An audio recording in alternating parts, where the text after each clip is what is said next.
terima kasih kepada Kadin Indonesia Institute atas pemaparan hasil survei kajiannya yang sangat strategis dan visioner. Selanjutnya Bapak Ibu, kita akan sama-sama mendengarkan keynote speech pertama atau pidato kunci pertama yang akan disampaikan oleh Mrs. Lily Yang Ing, Secretary General of the International Economic Association. Mrs. Lily Yang Ing, the time and floor are yours.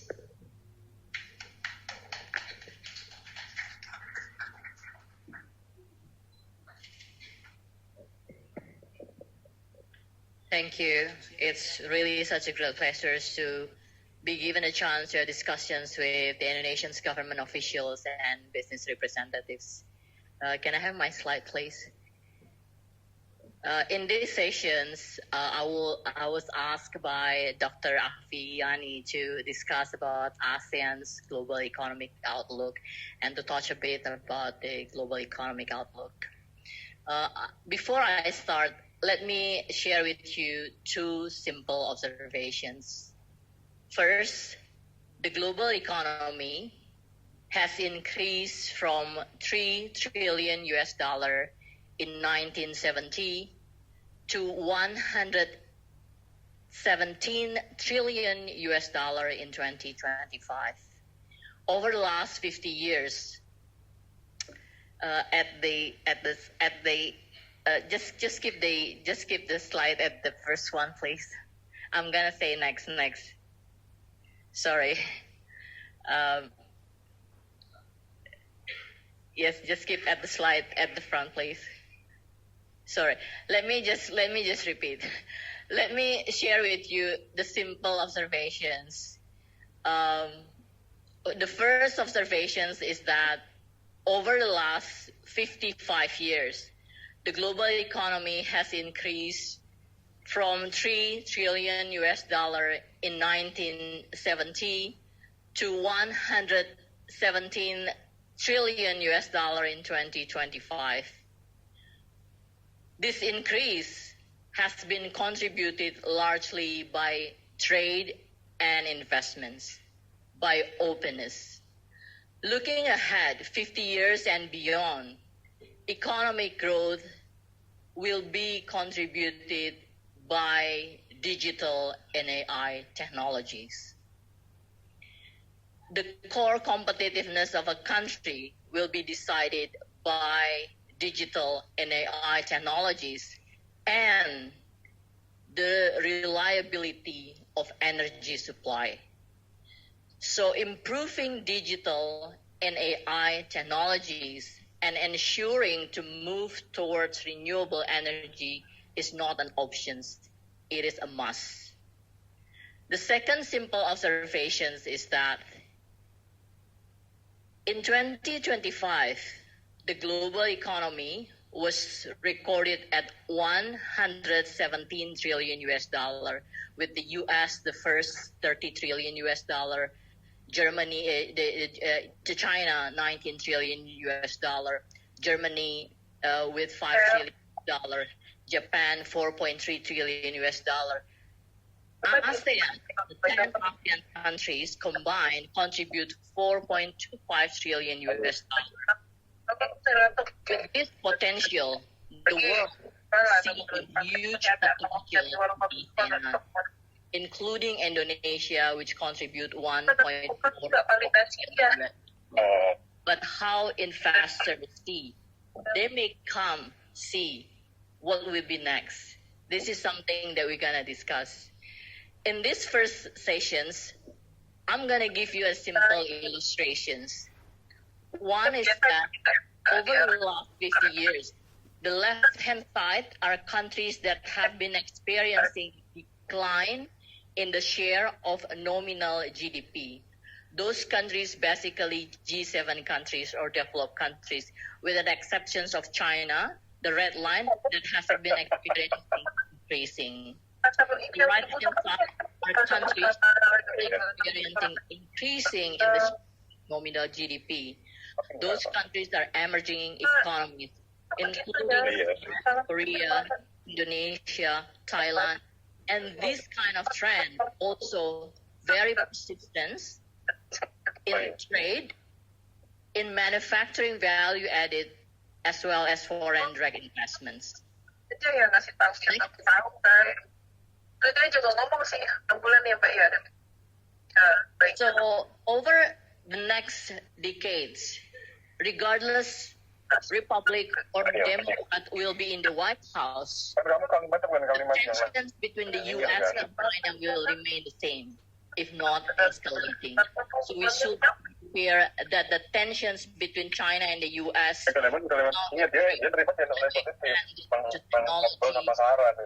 industries,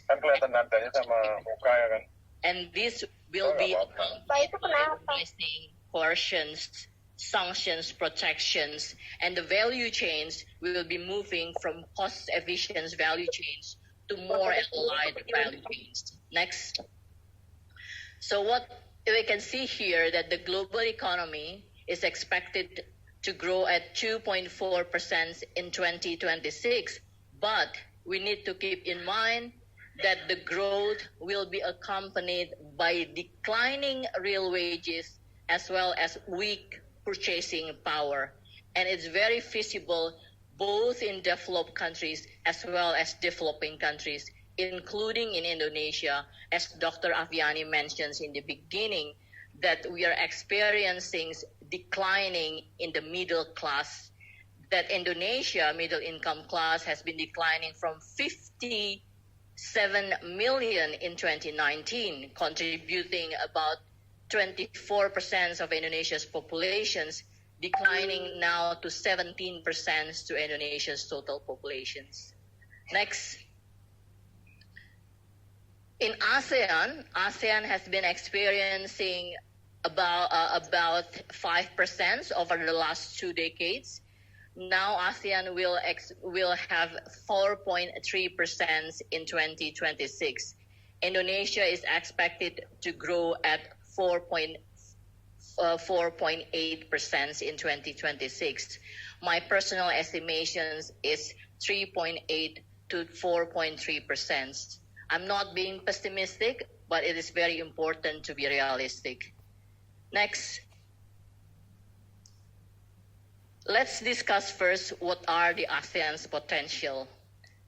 I'm going to highlight 2 sectors that will be booming in the coming decades: semiconductor and digital economy. Next, if we see here, there has been the orange line represents China and the blue line represents ASEAN.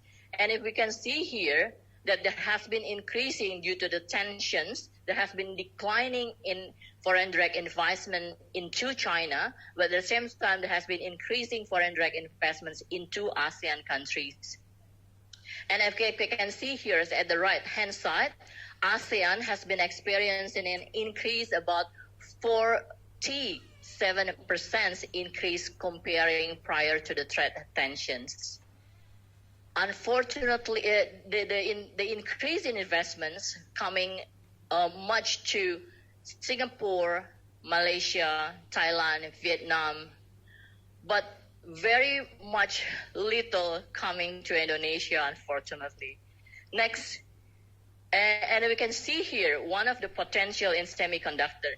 If we can see that China, over the last 5 years, China has been double. But if we see ASEAN, the semiconductor in ASEAN, exports of semiconductor in ASEAN increased from $52 billion to $165 billion. It tripled. The number is triple. That's a huge potential. Singapore, so there are 3 stages in semiconductor. One is research and design. The second one is wafer fabrications. The third one is assembly, testing, and packaging. Singapore has been contributing in the second layer. Now Singapore contributing 5% to the global wafer fabrications productions. Malaysia is now contributing, Malaysia is focusing on the third layer and contributing 11% of the total of the global assembly, testing, packaging. Again, unfortunately, Indonesia has not been in the map, but Indonesia has a huge potential. Next. not coming back. Next. Thank you. In the digital economy, ASEAN has 692 million populations, of which 70% of ASEAN's populations are internet user, and 80% of those 72% are at least doing one transactions of online. So this is a huge potential. And in 2025, a digital economy was recorded at $300 billion in ASEAN, and it will reach $1 trillion by 2030. Next. At the same time, ASEAN has been very active in engaging trade and investments for free trade agreements and economic cooperations with its main key trading partners, China, Japan, South Korea, Australia, and India. And now also we're expanding to non-traditional partners. Next. So what are the challenges for ASEAN that ASEAN has been facing, particularly in Indonesia in this case? Next. One is how to increase investments. We are currently really competing to get investments. So the government should not just do business as usual. As you can see here, why it is very important. I put the foreign direct investments over GDP, and Indonesia ratio is only recorded at 1.2%, which is the lowest compared to other ASEAN countries. So if we see our main competitors such as Singapore recording at 27%, even Vietnam is recording at 4.2%. China during its peak of economic growth is about 6%. So this is something that the government should really conduct significant structural reforms and business reforms to attract investments in Indonesia. Next. And how to maximize digital and AI adoptions in productive sectors. Currently, Indonesia has been focusing on e-commerce, which is not bad. It's a good start. Has been moving to payment systems. Again, it's a massive innovations. But we need also to explore the use of digital and AI technologies in productive sectors, in agriculture, in manufacturing, in health, in education. This is something that we should probably learn from Shenzhen and Guangzhou, how China adopt AI and digital technologies for productive sectors. And this is very important, again, like I mentioned in the beginning, that the successful of digital and AI will rely a lot on the successful or reliability of energy supply. Next. The third challenge is related to the second one, is the low adoptions of renewable energy. As we can see here, renewable energy only accounts for 26% of ASEAN's energy mix, compared to the global average of 40%. We always hear how rich Indonesia in energy, in oil and gas, but now we are oil and gas importers, right? And take a simple illustration. Saudi Arabia, one of the richest oil country in the world, Saudi Arabia targeting to have 50% of its energy supply by 2023 provided by renewable energy, investing $83 billion. 50%. So Indonesia is far left behind of renewable energy. Please say no to fossil fuel. Please say no to gas. No matter how much Indonesia has reserved, no matter how much Indonesia would like to preserve, we need to act as soon as possible. That's going to reduce the cost. That's going to improve efficiency for businesses. Next. So the way forward is that, next, this is the discussions again for general ASEAN, but I think very applicable for Indonesia. One is ensure macroeconomic, I want to highlight here, stability and certainty. Economic target is not president's target, it's not Minister of Finance, it's not Minister of Finance targets. It's a country targets. So it has to be consistent. Is it 5.4 or is it 6% or it is 8%? For businesses, for the market, all we need is stability and certainty in economic target, in exchange rates, in inflation targets, in energy prices, in other macroeconomic indicators. The second one is this is something that businesses has been voices for a long time, and we do hope the current administrations do significant streamline procedures and improve transparency in investments, exports, imports, as well as tax administrations. Again, I would like to highlight optimize the use of FTA and SEPA. Indonesia has been very active and concluded, but only 20% of businesses have been using, to be precise, 20% of Indonesia exports using the facility of FTAs and RCEP. And I would like to highlight here that this is time for businesses to diversify your exports and imports partners as well as investments partners. This is also important to improve the use of local currency and diversified payment systems. Second, in the long run, I think it's very important for us to improve human capital. I would very much appreciate the brilliant idea of President Prabowo on Sekolah Rakyat and free lunch program, but I think it should be the other way around. Like people's school should be universal. Improving the quality of school should be universal for all Indonesians who are needing the quality of school. But again, don't have the mindset of building the school, but the quality of teacher, the quality of curriculum to be able to provide the skills that businesses need. But the free lunch program, it should be cut and only provided to the ones who are needed the free lunch. And the budget should be very minimum at the maximum of 8 trillion Indonesia's rupiah. Because from the survey, only less than 4% of students mentions they need free lunch program. Why should government provide free lunch program for medium class rich people of Indonesia? That doesn't make any sense.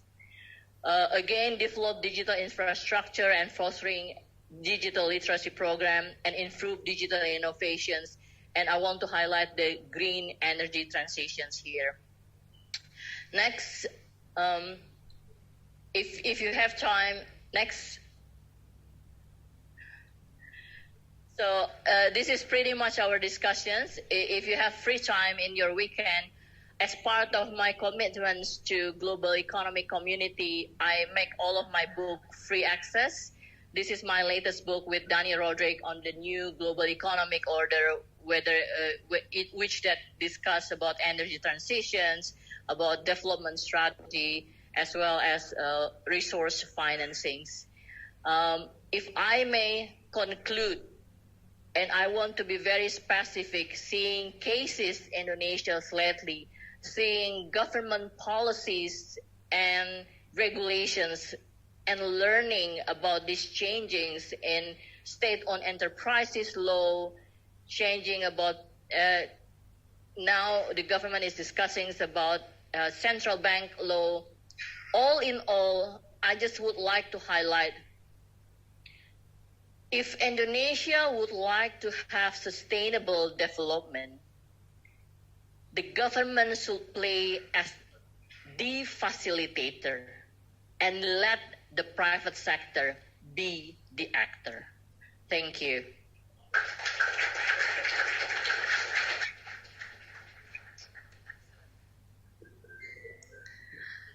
Thank you so much, Mrs. Lilian Ing, for your insightful keynote. Selanjutnya, Bapak Ibu hadirin sekalian, keynote speech atau